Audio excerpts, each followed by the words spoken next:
गर्मियों की दोपहर थी। मैं अकेली बैठी गर्मी में लाइट वालों को कोस रही थी। इतनी भयंकर गर्मी में भी 3-3 घंटे लाइट काट लेटा था और रात को भी मैं गर्मी से सो न सकी थी और अब भी सोने का इरादा ही किया था कि लाइट चली गई। मुझे अपने हालात और उस गरीबी पर बहुत गुस्सा आ रहा था। सुना था कि अच्छे इलाकों में लाइट कभी नहीं काटी जाती, लेकिन हम तो एक गरीब आबादी में रहते थे। पता नहीं कब हमारे हालात बदलने थे। मैं उन्हीं सोचों में गुम थी कि दरवाजे पर घंटी बजने की आवाज़ आई। जैसे ही मैंने दरवाज़ा खोला तो सामने खड़ी 40 साल की औरत को देखकर मैं हैरान रह गई, क्योंकि मैं उसे अच्छी तरह से पहचानती थी। वह कोई और नहीं बल्कि मेरे पति की मालकिन थी। लेकिन उसका हमारे दरवाजे पर क्या काम था और वह यहाँ क्यों आई थी? यही सोचकर मैं बहुत परेशान हो रही थी कि कहीं मेरे पति से कोई गलती तो नहीं हो गई। मेरा पति एक हफ्ते से दफ्तर काम के सिलसिले से मैं दूसरे शहर गया हुआ था और 2 दिन बाद उसे लौट कर आना था। ऐसे में उसकी मालकिन का हमारे दरवाजे पर आ जाना मुझे परेशान कर रहा था। मेरे पति की मालकिन ने मेरे चेहरे पर घबराहट के असर देखे तो एक नरम सी मुस्कुराहट चेहरे पर सजाई और कहने लगी, साधना, अंदर आने का नहीं कहेगी? उनकी बात सुनकर मैं हड़बड़ा गई और जल्दी से चेहरे पर झूठी मुस्कुराहट सजाकर कहा कि जी जी ज़रूर, आप आइए अंदर। लेकिन दिल ही दिल में बहुत ज़्यादा डरी हुई थी। दरअसल मेरे पति की मालकिन मुझे बहुत अच्छी तरह से इस वजह से पहचानती थी कि जब भी ऑफिस की कोई छोटा मोटा काम काज होता तो मेरा पति मुझे अपने साथ ज़रूर लेकर जाता। ऐसी ऐसी कोई दावत ना होती जहां मैं अपने पति के साथ ना होती, और इसीलिए उनके ऑफिस के करीब करीब सभी लोग मुझे बखूबी पहचानते थे। और यही वजह थी कि मैं भी उनकी मालकिन को पहचानती थी। लेकिन एक इतनी बड़ी कंपनी की मालकिन का हम जैसे गरीब लोगों के दरवाजे पर आकर खड़े हो जाना बहुत ही अजीब व गरीब बात थी। और जिस अंदाज में वो आई थीं, ऐसा लगता था जैसे बहुत कोई ख़ास बात करने आई हो। मैंने उन्हें अपने छोटे से ड्राइंग रूम में बिठाया और अपने घर के हाल पर शर्मिंदा होने लगी। पहली बार मुझे अपने छोटे से घर की खराब हालत पर बहुत ज़्यादा शर्मिंदगी हो रही थी। ऊपर से लाइट भी नहीं थी। गर्मी से बुरा हाल था, गुस्सा भी आ रहा था। मैं प्रकाश को कब से कह रही थी कि घर को ठीक करवाएं, लेकिन वह हमेशा यही कहते कि अगले साल करवा लूँगा, और अगला साल हमारी ज़िंदगी में आकर नहीं दे रहा था। तनख्वाह आने से पहले खर्च हो जाया करती और हालात थे कि बदल ही नहीं रहे थे। प्रकाश की मालकिन टीना बड़ी गौर से कभी मुझे तो कभी मेरे घर के हालत को देखती और मुस्कुरा देती। मुझे तो उनके हाव भाव समझ में नहीं आ रहे थे। मैंने पहले उन्हें पानी दिया और फिर फौरन प्रकाश के बारे में पूछा, सब ठीक तो है ना? आप इतनी अचानक हमारे दरवाजे पर? मेरा सवाल सुनकर वह हंस पड़ी और कहने लगी, बेफिक्र रहें, प्रकाश को कुछ भी नहीं हुआ है। क्या मैं आपके दरवाजे पर नहीं आ सकती? आपको मेरा आना बुरा लगा है? मैंने फौरन नहीं में सिर हिलाया। मैं अपने पति की मालकिन को कैसे नाराज़ कर सकती थी? टीना मालकिन ने एक गहरी नज़र मेरे घर पर डाली और कहने लगी, आपका घर बहुत छोटा है और उसे मरम्मत की ज़रूरत है। आप लोग काम क्यों नहीं करवाते, बल्कि इस घर पर पैसा लगाने के बजाय अच्छी कॉलोनी में शिफ्ट होने के बारे में क्यों नहीं सोचते? टीना मैडम की बात सुनकर मुझे हंसी आ गई और मैंने हंसकर कहा कि हमारी इतनी औकात कहाँ है कि हम इतने अच्छी सोसाइटी में घर लेने के बारे में सोचें। हम तो इस घर की मरम्मत करवाने के बारे में ही सोच रहे हैं और वह भी मुमकिन नहीं हो पा रहा है। मेरी बात सुनकर टीना मैडम ने मेरी तरफ देखा और कहने लगी, क्या तुम्हें बड़े घर की ख्वाहिश नहीं है? वह मुझसे इतने बेतुके सवाल क्यों कर रही थी? मुझे तो उनके आने की वजह भी समझ नहीं आ रही थी। मेरा पति उनकी कंपनी में एक अच्छी पोस्ट पर था, लेकिन फिर भी उनका हमारे घर आना बहुत ही हैरान कर देने वाली बात थी। खैर, उनकी बात सुनकर मैं कुछ पल के लिए चुप रह गई और फिर हसरत भरे शब्दों में जवाब दिया, बड़े घर की ख्वाहिश किसे नहीं होती? हर औरत चाहती है कि उसकी ज़िंदगी में ऐसा आराम हो और सारी सुविधाएं हों, लेकिन हर किसी की किस्मत में यह सब नहीं होता। मेरी प्रकाश की शादी को 2 साल होने वाले हैं और उस 2 सालों में हमने सिर्फ़ और सिर्फ परेशानी ही परेशानी देखी है। इतनी अच्छी नौकरी होने के बावजूद भी हम लोग बहुत ज़्यादा परेशान रहते हैं, क्योंकि प्रकाश ने शादी पर बहुत कर्जा ले लिया था और अब तक हम उस कर्जा को चुकाते रहे हैं। फिर उसी टाइम प्रकाश की माँ बीमार की वजह से मृत्यु हुई तो उस पर भी हमने काफ़ी कर्जा ले लिया था। हम ज़्यादा कर्जे में दब गए हैं। ना चाहते हुए भी मैंने टीना मैडम को अपनी दुख भरी कहानी सुना दी थी, जबकि मैं उनके आगे अपना भरम रखना चाहती थी। टीना मैडम मुस्कुराकर कहने लगीं, फिक्र ना करो साधना, मैं यहाँ तुम्हारी मुश्किल हल करने आई हूँ। अब यह तुम पर है कि तुम किस तरह अपनी समस्या से बाहर निकलती हो और अपने लिए एक आराम की ज़िंदगी चुनती हो। अगर सोच समझकर अक्लमंदी से फैसला करोगी तो तुम्हारे दिन फिर आ जाएंगे। टीना मैडम की बात सुनकर मैं चौंक उठी। वह ऐसा क्या हल लेकर आई थी जिससे मेरे दिन बदलने वाले थे, और उन्हें भला हमसे इतनी हमदर्दी क्यों हो गई थी? उनकी कंपनी में तो सैकड़ों नौकर थे और उनके कंपनी में काम कर रहे थे। क्या टीना मैडम सबके घर जाकर ऐसे ही उनकी मुश्किल को हल किया करती थी? मुझे सोचो में गुम देखकर टीना मैडम ने चुटकी बजाई और कहने लगी, तुमने तो हल सोचने के लिए भी इतना टाइम लगा दिया, फैसला कैसे करोगी? ज़िंदगी में वही इंसान कामयाब होता है जो सही टाइम पर सही फैसला करता है। मैंने मुस्कुराकर कहा, जी ज़रूर, बताइए क्या हल है आपके पास? मैं तो यही चाहती हूँ कि सब कुछ ठीक हो जाए और प्रकाश अपने आर्थिक समस्याओं से बाहर निकल आएँ। टीना मैडम ने मुस्कुराकर मेरी तरफ देखा और कहने लगी, मैं अपनी आधी कंपनी तुम्हारे नाम कर देती हूँ, तुम्हारी सारी समस्याएं दूर हो जाएंगी। टीना मैडम की बात सुनकर मेरे होश उड़ गए और मैंने उन्हें ऐसी नज़रों से देखा जैसे वह पागल हो गई हों। मैं फटी फटी निगाहों से उन्हें देख रही थी।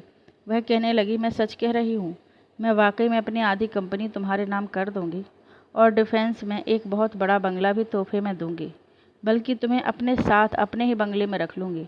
मुझे लगा कि वह मेरे साथ मजाक कर रही हैं, लेकिन उनके चेहरे पर ऐसी सादगी छाई हुई थी जैसे वह किसी बड़ी कारोबारी समस्या के लिए हमारे घर आई हों। मैंने हकलाते हुए पूछा कि आप अपनी आधी कंपनी मुझे क्यों देंगी? मेरी बात सुनकर वह हंस पड़ी और कहने लगी, अब तुमने बिल्कुल ठीक सवाल किया है। मैं तुम्हें बताती हूँ कि तुम्हें यह सब किस कीमत पर मिलेगा। दरअसल तुम्हें मेरे साथ एक डील करनी होगी। यह समझ लो कि मैं एक सौदा करने आई हूँ और अगर तुम्हारी मर्जी हुई तो वह मेरी और तुम्हारी ज़िंदगी का सबसे अच्छा सौदा होगा। मैं तो उनकी बात पूरी सुनने के लिए बेताब होने लगी थी।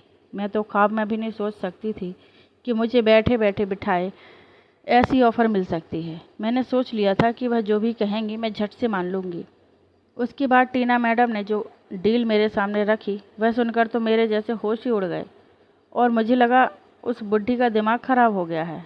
40 साल की उम्र में ऐसी बहकी बहकी बातें कैसे कर सकती है? मेरे चेहरे के बदलते रंग देखकर टीना मैडम कहने लगी, साधना, जज्बाती होने के बजाय होश से काम लो, तुम्हारे और तुम्हारे होने वाले बच्चों का भविष्य बन जाएगा। कब तक यूं ही सिसक सिसक कर ज़िंदगी बिताओगी? मैंने कोई ऐसी गलत बात नहीं की है जिसकी वजह से तुम नाराज हो। सोचो तो सही, तुम्हें आधी कंपनी मिल जाएगी, रहने को बड़ा सा बंगला और ज़िंदगी की हर ऐशो आराम होगी। तुम सारी दुनिया को शेयर कर सकती हो, सैर कर सकती हो। तुम्हारे पति पर भी तुम्हारा हक होगा, लाखों में खेलोगी। उससे ज़्यादा तुम्हें और क्या चाहिए? टीना मैडम मुझे भविष्य के सुनहरे ख्वाब दिखा रही थीं और मेरा दिल चाह रहा था कि मेज पर पड़े गमले को उठाकर उनके सर पर दे मारूं। लेकिन मेरी मजबूरी थी कि मेरा पति उनकी कंपनी में नौकर था और आज के दौर में नौकरी मिलना बहुत मुश्किल था। इसलिए मैंने उनके साथ बदतमीजी करने से परहेज किया और बहुत ही नरमी से कहा कि आप जो सौदा करने आई हो वह मेरे लिए किसी भी सूरत में मुमकिन नहीं है। ऐसा करना तो दूर, मैं सोच भी नहीं सकती, और आप कम से कम अपनी उम्र का ख्याल तो कर लेती। मेरी बात सुनकर टीना मैडम धीरे से मुस्कुराते हुए कहने लगी कि मेरी उम्र को छोड़ो, तुम अपनी तरफ देखो। अभी तुम जवान हो, खूबसूरत हो। तुम्हें नहीं लगता कि यह मुश्किल हालात तुम्हारी खूबसूरती को मिट्टी में मिला देंगे? यह कहकर वह उठकर खड़ी हुई और जाते जाते अपने पर्स से 2 लाख चेक मेरे हाथ में बढ़ाया, पर मैंने अपने हाथ में वह चेक नहीं लिया। फिर उन्होंने उस चेक को टेबल पर रख दिया। मेरी तरफ से तुम्हारे लिए तोहफा है। एक बार मेरी ऑफ़र पर ज़रूर गौर करना। जब तुम्हें मेरी बात अच्छी लगे तो मुझसे बात कर लेना। मैं तुम्हारे जवाब का इंतज़ार करूँगी। सोच समझकर अपने हक़ में फ़ैसला करना। ऐसा ना हो कि यह गर्मी तुम्हारे हुस्न को मुरझा डाले और तुम अपने पति के दिल से उतर जाओ। 2 लाख रुपए का चेक देखकर मेरी आंखें फटी की फटी रह गईं। वह चेक मेरे नाम पर बनाया गया था और मैंने कभी भी इतना पैसा एक साथ नहीं देखा था। लेकिन उस चेक को लेते टाइम मुझे हिचकिचाहट हो रही थी, इसलिए मैंने अपना हाथ आगे नहीं बढ़ाया, क्योंकि मैं टीना मैडम के इरादों को जान गई थी। टीना मैडम ने वह चेक टेबल पर रख दिया और मुझे सोचने का टाइम देकर चली गई। मैं तो पहले ही गर्मी से पसीना पसीना हो रही थी और अब उस चेक को देखकर और टीना मैडम की डील के बारे में जानकर मेरा बाकी का समय भी पसीने में सराबोर हो गया था। उनके जाते ही मैंने दरवाज़ा बंद किया और जल्दी से उस चेक को उठाकर देखा और उसमें लिखे 00 को बार बार गिन रही थी। मैं चेक में लिखे अपने नाम पर भी हाथ फेर रही थी और मेरा दिल भी बुरी तरह से धड़क रहा था। अजीब सी खुशी का एहसास हो रहा था। लेकिन अगर मैं यह 2 लाख ले लेती तो मालकिन यही समझती कि मुझे उनकी बात मंजूर है, जबकि मैं किसी भी सूरत में ऐसा नहीं कर सकती थी। मैंने जल्दी से उस चेक को छुपाकर अपनी अलमारी में रख दिया और सोचने लगी, मालकिन को प्रकाश में ऐसा क्या नज़र आ गया कि वह सब कुछ छोड़कर प्रकाश के पीछे पड़ गई हैं और अपनी दौलत भी लुटाने को तैयार हैं। प्रकाश और मालकिन का तो कोई जोड़ भी नहीं है। प्रकाश एक 25 साल का नौजवान लड़का और मालकिन कम से कम 40-45 साल की औरत नज़र आ रही थी। मैं यह सोचकर हंस दी कि उस बुढ़ी को उम्र के उस हिस्से में आकर मेरे पति से मोहब्बत हो गई है। वह 2 दिन अजीब अजीब सोचों में बीत गए। कभी मैं सोचती चेक को कैश करवा लूं और प्रकाश का सारा कर्जा उतार दूं, तो कभी मुझे लगता कि ऐसा करके मैं मालकिन को गलत इशारा दूंगी। कभी अपनी गरीबी पर रोना आता तो कभी दिल चाहता कि मालकिन की बात मानकर अपने हालात बदल लूं। जब जब गर्मी से मेरा दम घुटने लगता, मेरा दिल चाहता कि मैं भी बड़े से बंगले में जाकर एसी के मज़े उठाऊं और एक मुश्किल फ़ैसला करके अपनी ज़िंदगी को आसान बना लूं। दुनिया में कितने ही मर्द दूसरी शादी करते हैं और दोनों बीवियों के साथ खुश रहते हैं। अगर मेरा पति भी दूसरी शादी कर लेता तो क्या बुराई थी। वैसे भी वो 40 साल की बुढ़ी औरत क्या कभी मेरी जगह ले सकती है। फिर अगले ही पल मुझे अपनी सोच पर गुस्सा आता। मैं कैसे अपने पति का बंटवारा कर सकती हूँ। 2 दिन बाद जब मेरे पति प्रकाश आए तो मैं उन्हें देखकर बहुत खुश हुई, लेकिन उनका चेहरा अजीब तरह से उतरा हुआ था और वे बिल्कुल चुप थे। उन्हें चुप्पी लगी हुई थी। मैं समझ नहीं पाई कि वह 2 दिन बाद घर आने के बावजूद भी उनके चेहरे पर खुशी के असर क्यों नहीं दिख रहे। जब यही सवाल मैंने उनसे किया तो वह बताने लगे कि माँ के इलाज के लिए रईस अंकल से जो पैसे लिए थे वह जल्दी वापस मांग रहे हैं, क्योंकि उनकी बेटी की अचानक शादी तय हो गई है। प्रकाश की शक्ल ऐसी थी जैसे किसी भी पल रो देंगे। वह धीरे शब्दों में कहने लगे, पूरे 2 लाख रुपए हैं। मैं इतनी बड़ी रकम कहाँ से लाऊंगा। जिस टाइम मैंने रईस अंकल से यह पैसे लिए थे उन्होंने मुझे 5 साल का टाइम दिया था और अब तो वह मेरे सर पर ही आकर खड़े हो गए हैं। मेरा सर उनके आगे शर्मिंदगी से झुक गया। प्रकाश की बात सुनकर मुझे गुस्सा आया और मैंने कहा कि आपने रईस अंकल को खड़ी क्यों नहीं सुनाई। जब 5 साल का टाइम दिया था तो फिर अभी मांगने की क्या ज़रूरत है। जब 5 साल हो जाएंगे तो हम लौटा देंगे। मेरी बात सुनकर प्रकाश ने मेरी तरफ देखा और कहने लगे, बड़ी अजीब बात करती हो तुम भी। वह हमारे टाइम के हमारे काम आए थे। अब उनकी बेटी का रिश्ता हो गया तो क्या वह अपने पैसों की मांग भी नहीं करेंगे। हमें किसी भी तरह करके उन्हें 2 लाख चुकता करने हैं। प्रकाश ने एक गहरी सांस खींचा और कहने लगे, जाओ साधना, अपने जेवर निकाल कर ले आओ। जो कुछ भी है हम उसे बेचकर पैसे चुका देंगे। कम से कम हमारी वजह से किसी की बेटी की शादी में तो समस्या नहीं होगी। उनकी बात सुनते ही मेरी सांस अटक गई। मेरे माँ बाप ने बड़ी मोहब्बत से मुझे कुछ जेवर दिया था और वह उसे बेचने की बात कर रहे थे। ना चाहते हुए भी मैंने अपना जेवर निकाल कर रख दिया और कहा, अगर बेचना ही है तो उसे सुनार के पास ना ले जाएं, बल्कि मैं उसे अपनी माँ के को ही वापस बेच दूंगी। मेरी छोटी बहन के काम आ जाएगा। यह सुनकर प्रकाश ने कुछ ना कहा और राजी हो गए, जबकि हकीकत तो यह थी कि मेरा उस जेवर को बेचने का कोई इरादा नहीं था। अगले दिन जब प्रकाश दफ्तर के लिए निकले तो मैं भी बैंक पहुंच गई और मैंने वह 2 लाख रुपए कैश करवा लिया और अपना सारा जेवर माँ की हिफाजत में रख दिया और उन्हें ए से लेकर जेड तक की सारी बात सुनाई। मेरी बात सुनकर माँ कहने लगी, तू पागल तो नहीं हो गई है। अगर प्रकाश की मालकिन इतनी अमीर औरत है तो अपने प्रकाश की शादी क्यों नहीं करवा देती। बेफिक्र रह, तेरे रिश्ते को कुछ नहीं होगा। उस 40 साल की बुढ़ी में इतना दम थोड़ी होगा कि तेरे पति को काबू में कर सकेगी। वैसे भी प्रकाश तो तुझसे बहुत मोहब्बत करता है, तो उसकी आधी जायदाद अपने नाम लिखवा ले। प्रकाश खुद ही उसे थोड़े दिनों में छोड़ देगा और फिर तेरे ऐश हो जाएंगे। मेरी माँ ने बड़ी चालाकी से मुझे सारे आइडिया समझा दिया। माँ हमेशा से ही पैसों को लेकर बहुत ज़्यादा लालची थी और कहीं ना कहीं यह चीज़ मेरे अंदर भी आ गई थी। कभी कभी टाइम और हालात इंसान को लालची बना देते हैं और मैं भी मुश्किल हालात से तंग आ चुकी थी। इसलिए मैंने फैसला कर लिया कि मैं प्रकाश की शादी टीना मैडम से करवा दूंगी। मैंने अगले ही दिन टीना मैडम को फ़ोन किया और कहा कि मुझे उनकी डील मंजूर है, वह कागजात तैयार करवाएं और मैं प्रकाश को मनाती हूँ। मैंने प्रकाश के हाथ पर उसी शाम 2 लाख रुपए रखे और साथ ही उन्हें इस बात के लिए मनाने की कोशिश की कि वह टीना मैडम से शादी कर लें। यह सुनते ही मेरा जवान 25 साल का पति हत्थे से उखड़ गया और कहने लगा, तुम कैसी बातें करते ही हो। प्रकाश अपनी मोहब्बत का बंटवारा नहीं करना चाहते थे। बोलचाल बंद कर दिया और पूरे महीने भर बाद मैं मेरी खातिर अपनी मालकिन से शादी के लिए राजी हो गई। उनकी मालकिन ने प्रकाश की रजामंदी सुनते ही अपनी आधी कंपनी मेरे नाम लिख दी और प्रकाश को शादी के लिए अपने साथ ले गई। मैंने भी जल्दी जल्दी अपना सारा सामान बांध लिया। पूरे 2 घंटे बाद में प्रकाश और टीना मैडम वापस लौटे और मुझे भी अपने साथ गाड़ी में बिठा लिया और हम बड़े से बंगले में पहुंच गए।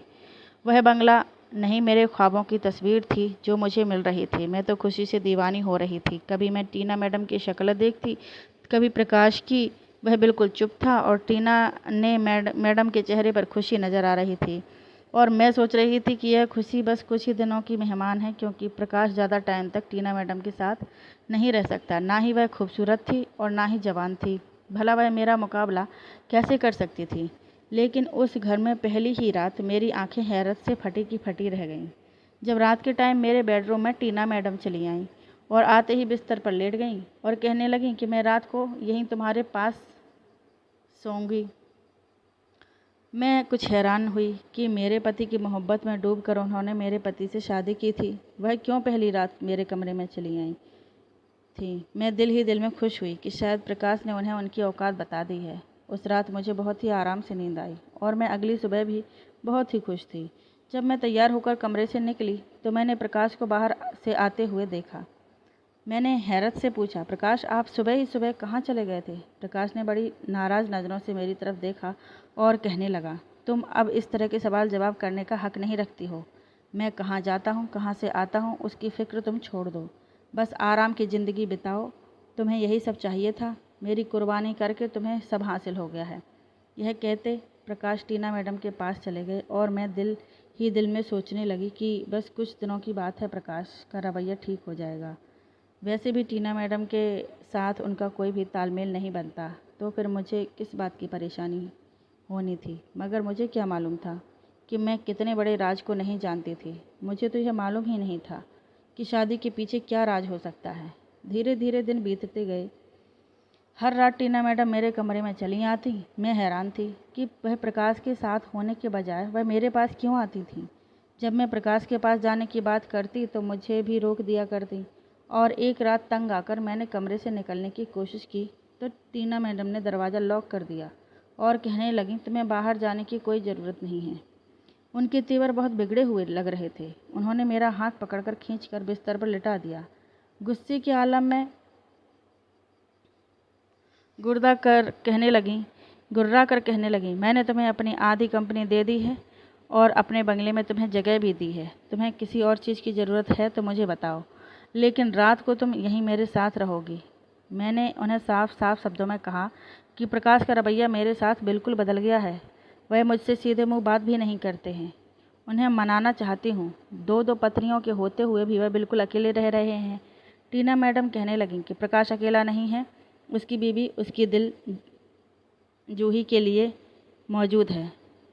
उनकी बात सुनकर मेरे तन बदन में आग लग गई और मैंने गुस्से में कहा कि मैं भी प्रकाश की बीवी हूँ, मेरा भी उन पर हक है। अगर आप खुद उनके साथ नहीं रहना चाहती हो तो कम से कम मुझे तो उनके साथ टाइम बिताने दो। वह तन्हा सारी रात क्या करते होंगे। आपका यहाँ हर रात मेरे कमरे में होने का क्या मकसद है। मेरी बात सुनकर टीना मैडम हंसी और कहने लगीं, प्रकाश तन्हा कहाँ है? उसकी जवान और खूबसूरत पत्नी उसके साथ है। तुम्हें उसकी फ़िक्र करने की ज़रूरत नहीं है। तुम तो बस पैसों पर ऐश करो और यहाँ मेरे साथ इसी कमरे में रात बिताओ। उनकी यह बात सुनकर मेरे कदमों तले से ज़मीन निकल गई और मैंने गुस्से में कहा कि आप और मैं प्रकाश के साथ नहीं हैं तो फिर आप किस जवान पत्नी की बात कर रही हो? टीना मैडम ने कड़ी निगाहों से मुझे देखा और कहने लगी, मैं प्रकाश की बीवी नहीं हूँ बल्कि उसकी सास हूँ। मेरी बेटी प्रकाश से मोहब्बत करने लगी थी और सिर्फ 18 साल की है। अगर मैं उसका रिश्ता लेकर तुम्हारे घर आती तो तुम कभी इतनी जवान और खूबसूरत लड़की को अपनी सौतन न बनाती। इसलिए मैंने तुमसे झूठ कहा और अपना रिश्ता तुम्हारे आगे रख दिया। मैं जानती थी कि मेरा पैसा तुम्हें खरीद लेगा और यही हुआ। तुमने ये सोचकर अपनी पति की शादी मुझसे करवा दी कि मैं तो बूढ़ी हूँ, उसके दिल में जगह नहीं बना पाऊँगी। लेकिन हकीकत में प्रकाश की शादी मुझसे नहीं, मेरी बेटी से हुई है और वह पूरी तरह तुम्हारी जगह ले चुकी है। टीना मैडम की बात सुनकर मैं गुस्से में पागल हो गई थी। उन्होंने मेरे साथ बहुत बड़ा धोखा किया था। मैंने तो यह सोचकर प्रकाश की शादी टीना मैडम से करने की हामी भरी थी कि वह मेरी जगह नहीं ले सकती, लेकिन उन्होंने तो अपनी जवान बेटी को मेरी जगह दिलवा दी थी। मैंने गुस्से में उन्हें धक्का दिया और दरवाज़ा खोलकर सीधे प्रकाश के पास पहुंच गई। वह कमरे में अपनी नई नवेली जवान पत्नी के साथ था। मैंने लात मारकर दरवाज़ा खोला और नफ़रत से प्रकाश से कहा कि अभी और इसी वक्त उस लड़की को डिवोर्स दो। मुझे सिर्फ टीना मैडम नहीं, तुमने भी धोखा दिया है। तुमने मुझे क्यों नहीं बताया कि तुम्हारी शादी टीना मैडम से नहीं बल्कि उनकी बेटी स्वाति से हुई है? अभी और इसी वक्त उस डायन को डिवोर्स दो। प्रकाश ने गुस्से से मेरी तरफ देखा और एक ज़ोरदार तमाचा मेरे मुंह पर मार कर कहने लगे, तुम्हारे लिए शादी सिर्फ और सिर्फ खेल तमाशा है और कुछ नहीं। मैं किसी सूरत में उसको डिवोर्स नहीं दे सकता। वह मेरी पत्नी है। अगर तुम इस घर को छोड़कर जाना चाहती हो तो जा सकती हो। वैसे भी तुमने मेरा सौदा कर चुकी हो। तुमने तो मुझे मेरी नज़रों में गिरा दिया है, लेकिन स्वाति ने मुझे बहुत इज्जत दी और मुझे सर आंखों पर बिठाया है। वह मेरे साथ गरीबी में भी रहने को राजी है, लेकिन तुमने तो जरा सी मुश्किल क्या देखी, रास्ता ही बदल लिया। तुमने अपने पति को ऐशो आराम के लिए बेच डाला। प्रकाश के शब्दों में मेरे लिए नफ़रत थी। उसे मैं बखूबी महसूस कर सकती थी। ऐसा लग रहा था मेरे सर पर आसमान गिर पड़ा है। मैंने अपने ही हाथों से अपने खूबसूरत ऐशो आराम के लिए अपनी ज़िंदगी तबाह कर ली थी। लेकिन अगर मैं उन परिस्थितियों में अपने पति का साथ देती तो आज हम दोनों एक दूसरे के साथ सुखी से ज़िंदगी बिता रहे होते। स्वाति ने मेरा हाथ पकड़कर मुझे अपने पास बिठाया और पानी का गिलास दिया। स्वाति एक जवान और खूबसूरत लड़की थी जिसे देखकर कोई भी अपना दिल हार सकता था।